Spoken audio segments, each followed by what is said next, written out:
ლეიბორისტული პარტიის აჭარის ორგანიზაციის ლიდერი მოუწოდებს აჭარის მთავრობის თავმჯდომარეს პარლამენტის ვიცე-სპიკერსა და მის მხარდამჭერ დეპუტატებს დატოვონ თანამდებობები. დავით რობაქიძე მიიჩნევს, რომ თუ კი შიდა დაპირისპირება გაგრძელდება, სახელისუფლებო კრიზისი შეიქმნება. ლეიბორისტი არჩილ ხაბაძეს, მურმან დუმბაძესა და მის მხარდამჭერებს ურჩევს ოპოზიციაში გადავიდნენ, დაელოდონ 2 წელში საპარლამენტო არჩევნებს და სხვისი ავტორიტეტის გარეშე მოიპოვონ გამარჯვება. დავით რობაქიძე ავტორიტეტში ბიძინა ივანიშვილს გულისხმობს. მისი შეფასებით მოსახლებამ 2012 წელს ხმა სწორედ ბიძინა ივანიშვილს მისცა და არა არჩილ ხაბაძესა და მურმან დუმბაძეს.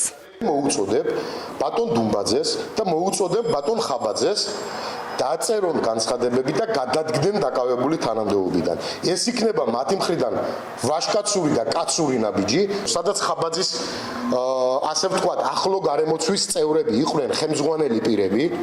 იქ აუცილებლად იყო იმ სამსახურში დუმბაძის ახლო გარემოცვა მოადგილეთ.